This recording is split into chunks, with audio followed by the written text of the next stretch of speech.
मेरा हो मन स्वदेशी, मेरा हो तन स्वदेशी, मर जाऊं तो भी मेरा होवे कफन स्वदेशी।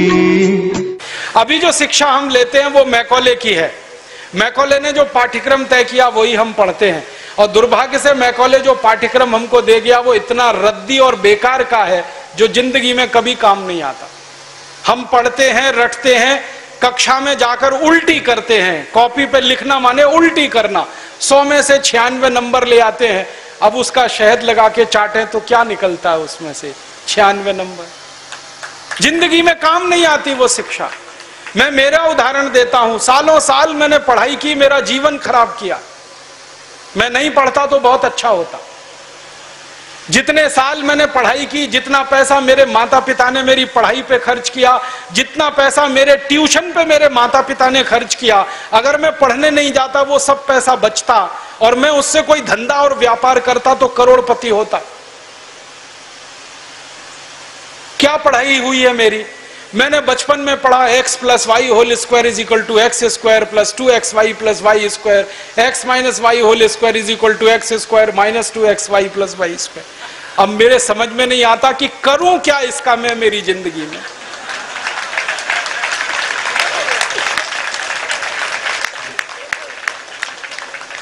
मेरे गणित के प्रोफेसर ने मुझको पढ़ाया, मैंने रटा, रट रट के दिमाग खराब किया, घंटों घंटों बर्बाद किए, किलो किलो कागज मैंने लिख लिख के खराब किए, और वो मेरी जिंदगी में आज तक काम नहीं आया। x + y होल स्क्वायर क्या करूं मुझे मालूम ही नहीं।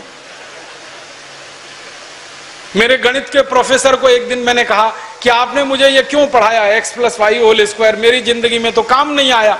तो मेरे गणित के प्रोफेसर कहते हैं, यार काम तो मेरे भी नहीं आया, मुझको किसी ने पढ़ाया, मैंने तुमको पढ़ाया। ये भेड़िया धसान क्यों चला रहे हो इस देश में? जो काम नहीं आता वो क्यों पढ़ा रहे हो इस देश के बच्चों? बचपन में मुझे पढ़ाया गया अमेरिका का पहला राष्ट्रपति कौन, क्या करूं इसका? मान लीजिए मुझे मालूम है अमेरिका का पहला राष्ट्रपति जॉर्ज वॉशिंगटन, करूं क्या? मालूम है मुझे, क्या करूं इसका? मैं सब्जी खरीदने जाता हूं बाजार में, सब्जी वाले को कहता हूं देखो मुझको मालूम है अमेरिका का पहला राष्ट्रपति जॉर्ज वॉशिंगटन था, वो सब्जी देगा क्या मुझे?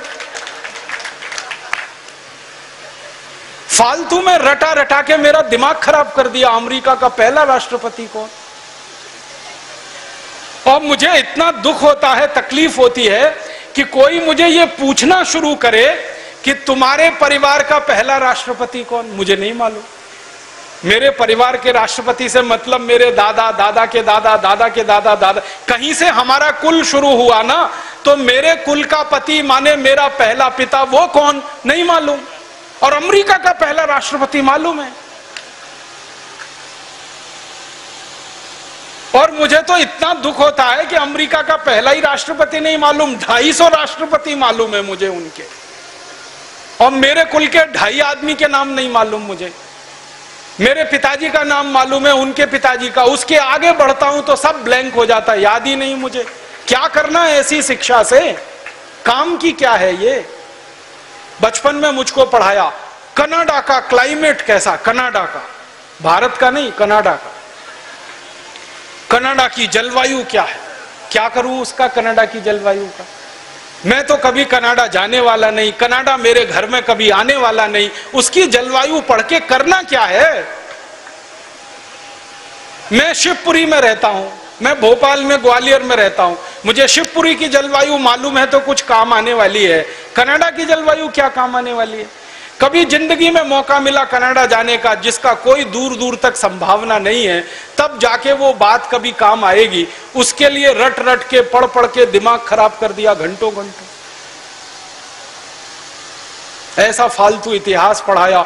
अकबर बड़ा महान था, होगा, मैं क्या करूं? अकबर महान था, ठीक है, मैं क्या करूं उसका? मेरी जिंदगी में उससे क्या फायदा होने वाला है अकबर की महानता से? मतलब मैं कहना यह चाहता हूं कि जो ज्ञान हम ले रहे हैं हमारी शिक्षा में, वो जिंदगी में कभी काम नहीं आता।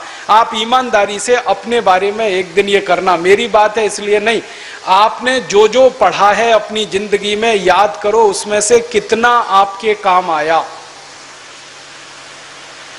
शायद आप 100 का नंबर निकालेंगे तो 5 भी काम नहीं आया, 5% भी काम नहीं आया। जो काम नहीं आया पढ़ा क्यों, फिर रटा क्यों उसको?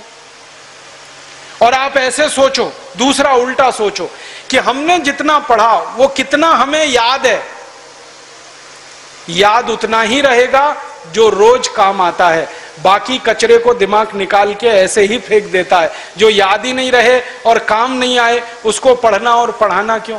तो मैंने सोचा कि शिक्षा व्यवस्था बदलना बहुत जरूरी है। हमारे बच्चों के ऊपर इतना बोझा हो गया है, इस बोझे ने बच्चों को खत्म कर दिया। कभी कभी तो मुझे इतना अफसोस होता है, अखबारों में खबर पढ़ता हूं 12वीं कक्षा का रिजल्ट आया, इतने बच्चों ने आत्महत्या कर ली। क्यों? फेल हो गए।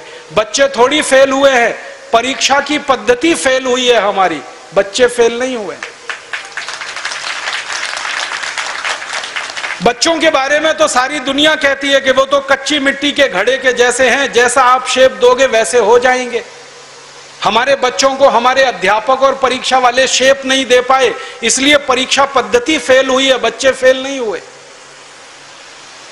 मुझे तो कई बार यह कहने के मन करता है कि बच्चों को फेल करने वाले अध्यापकों को फेल करना चाहिए, क्योंकि उन्होंने पढ़ाया नहीं ठीक से, समझाया नहीं बच्चों को ठीक से।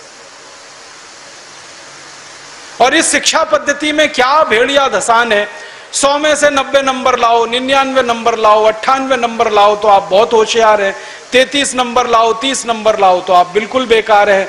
न्यूटन को तो जिंदगी में कभी भी 30 से ज्यादा नंबर आए नहीं, बेकार है न्यूटन, वो तो सारी दुनिया में पूजा जाता है। कभी फेल, हमेशा ही फेल हुआ, पास ही नहीं हुआ कभी न्यूटन।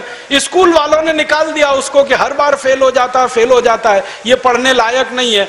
जब स्कूल ने निकाल दिया उसको, तब उसका दिमाग खुल गया और उसने गिरते हुए सेब को देख लिया और उसने गुरुत्वाकर्षण का सिद्धांत दे दिया। जो आदमी स्कूल में फेल हो गया था, अब सारी दुनिया उस पर पीएचडी करती है और उसके गुणगान करती है। माने फेल और पास होने से किसी व्यक्ति के जीवन का कोई लेना देना नहीं। आप आइंस्टाइन की अगर कहानी पढ़ोगे तो आइंस्टाइन तो 9 कक्षा के आगे पढ़ नहीं पाया कभी, निकाल दिया स्कूल ने उसको, क्योंकि वो कुछ और सोचता रहता था। स्कूल ने निकाल दिया और निकालने के बाद सारी दुनिया में E=mc² का जो सिद्धांत दे दिया, सारी दुनिया उसका गुणगान करती है और एक ऐसे आदमी को पूछती है जो स्कूल में 9 क्लास के आगे बढ़ा ही नहीं। मतलब मैं कहना चाहता हूं, 9 पढ़ जाए, 10 पढ़ जाए, 12 पढ़ जाए, 16 पढ़ जाए, इससे कुछ लेना देना नहीं। ज्ञान जो है ना, डिग्रियों से नहीं तौला जाता। ज्ञान अलग चीज है, डिग्रियां बिल्कुल अलग चीज है। मैं तो इसी देश की कहानी देखता हूं। धीरूभाई अंबानी 9 क्लास फेल हो गया, पेट्रोल पंप पे नौकरी करना शुरू किया और रिलायंस नाम का एक एम्पायर खड़ा कर दिया जो सारी दुनिया में 4.5 लाख करोड़ का है। 9 क्लास फेल आदमी 4.5 लाख करोड़ का एम्पायर खड़ा करके छोड़ गया। इसका माने ज्ञान का डिग्री से कोई संबंध नहीं है।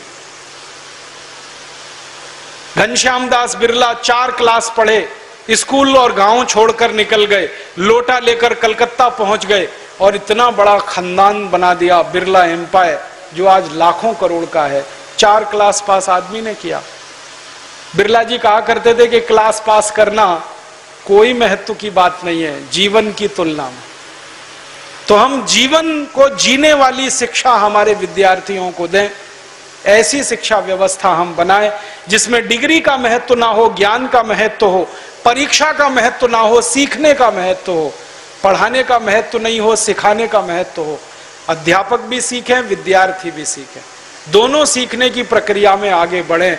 ऐसी एक शिक्षा व्यवस्था हम बनाना चाहते हैं और ये पूरी शिक्षा व्यवस्था मातृभाषा पर आधारित होगी, ये अंग्रेजी पर आधारित नहीं होगी। अंग्रेज आए तो अंग्रेजी आई, अंग्रेज गए तो अंग्रेजी चली जानी चाहिए थी। क्यों हमने रख लिया इस अंग्रेजी को? अंग्रेजी में पढ़ाते हैं अपने बच्चों को, मार मार के सिखाते हैं। बच्चे बेचारे अक्सर उसमें फेल हो जाते हैं। हिंदुस्तान के बच्चे गणित में पास होते हैं, भौतिकी में पास होते हैं, रसायन में पास होते हैं, अंग्रेजी में फेल हो जाते हैं। होना ही चाहिए उनको अंग्रेजी में फेल, क्योंकि अंग्रेजी विदेशी भाषा है। मुझे आप एक अंग्रेज बताइए और दिखाइए जो हिंदी में पास हो जाए, तो मैं अंग्रेजी में पास होकर दिखा सकता हूं। जब कोई अंग्रेज हिंदी में पास नहीं हो सकता, तो हम भारत के विद्यार्थियों से क्यों अपेक्षा कर रहे हैं कि वो अंग्रेजी में पास हो? और अंग्रेजी भाषा नहीं है पास होने लायक, ये तो भाषा ही रद्दी है। इस भाषा का इतिहास जब मैंने पढ़ा, 5वीं शताब्दी में तो ये भाषा आई, माने मुश्किल से 1500 साल पुरानी है। हमारी भाषा तो करोड़ों साल पुरानी है। संस्कृत, हिंदी, मराठी, तमिल, तेलुगु, कन्नड़, मलयालम, ये तो 1500 साल पुरानी है। और दुनिया की सबसे रद्दी भाषा है अंग्रेजी, जिसकी कोई अपनी व्याकरण नहीं है जो शुद्ध हो और ठीक हो। आपको एक उदाहरण देता हूं। अंग्रेजी में एक शब्द है PUT, पुट। BUT, तो PUT पट होना चाहिए। CUT कट, BUT बट, तो PUT पट। अगर PUT पुट तो CUT कुट, BUT बुट, यही होना चाहिए ना। क्या मूर्ख लोगों की भाषा है, ग्रामर ही नहीं है। और परम मूर्खता की भाषा ये अंग्रेजी। एक शब्द है अंग्रेजी में, उसमें कहते हैं केमिस्ट्री, CHEMISTRY, केमिस्ट्री। तो यहां पे CH जो है ना, का हो गया, ठीक है। तो केमिस्ट्री में CH का हो गया, तो चोपड़ा में कोपड़ा होना चाहिए। CHOPARA है ना, उसको चोपड़ा क्यों कहते हैं? कोपड़ा कहो। और CHOPARA को चोपड़ा कह रहे हो, तो CHEMISTRY को केमिस्ट्री कहो। फिर एक जगह CH का है, एक जगह CH चा है, कुछ समझ में नहीं आता क्या इनका हिसाब किताब है। मूर्खों की भाषा है ये अंग्रेजी। और इस भाषा की कितनी बड़ी कमजोरी है। अंग्रेजी में एक शब्द है SUN, माने सन, माने सूरज। अब किसी भी अंग्रेज माई के लाल को मेरी चुनौती है कि इसका दूसरा शब्द अंग्रेजी में से निकाल के लाए। SUN का पर्यायवाची है ही नहीं, लाएंगे कहां से? पूरी अंग्रेजी में सन का पर्यायवाची नहीं है, माने दूसरा शब्द नहीं है जो सूर्य को बता सके। अब हम संस्कृत की बात करें, सूर्य एक शब्द है, दिनकर, दिवाकर, रवि, भास्कर, मार्तंड, 84 शब्द है हमारे पास संस्कृत में। अंग्रेजी में एक ही है। एक शब्द है अंग्रेजी में मून, एक ही है, चंद्रमा। और हम संस्कृत में 56 शब्द हैं चंद्रमा के लिए। अंग्रेजी का एक शब्द है वाटर, माने पानी, वो अकेला एक ही है। वो नदी का पानी हो या नाले का, कुएं का हो या तालाब का, सब पानी वाटर है। और यहां भारत में हर पानी के लिए अलग शब्द है। बारिश का पानी अलग, समुद्र का पानी अलग, नदी का पानी अलग, तालाब का अलग, सरोवर का अलग, नाले का पानी अलग, कीचड़ का पानी अलग, सब पानी के लिए अलग अलग शब्द है। अंग्रेजी में एक ही है, वाटर। बहुत गरीब भाषा है अंग्रेजी, शब्द ही नहीं है उनके पास। कितने गरीब हैं, चाचा भी अंकल, मामा भी अंकल, मौसा भी अंकल, फूफा भी अंकल, फूफा का फूफा भी अंकल, मौसा का मौसा भी अंकल, कोई शब्द ही नहीं है अंकल के अलावा।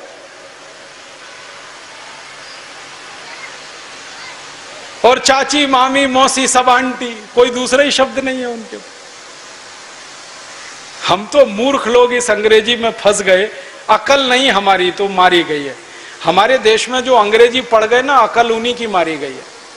जो नहीं पढ़े वो बहुत होशियार।